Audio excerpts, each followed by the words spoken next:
Sucedeu na parroquia de Raxó, no camiño da Serpe. O falecido estaba a rozar unha leira e foi o seu compañeiro de traballo quen deu a voz de alarma ao perdelo de vista. Buscou por él, polos alrededores, despois de buscar, pois activou o 112, previsiblemente porque a única opción que lle quedaba era que se caíra dentro do pozo. Aínda que non estaba totalmente tapado, o pozo era visible, por iso todo apunta a un fatal accidente. Se apoiou no pozo, ou camiñou cerca do pozo, ou esvarou.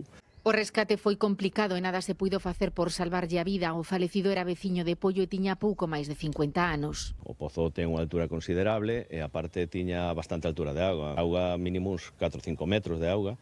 Entonces, bueno, na superficie non se topou, decidiuse empezar a buscar cara ao fondo. Os medios, bueno, de rescate, tratar de enganchar o que houbera no fondo do pozo, pois se probando varias veces hasta casi desistir, e nas últimas enganchouse, bueno, pudose traer a superficie.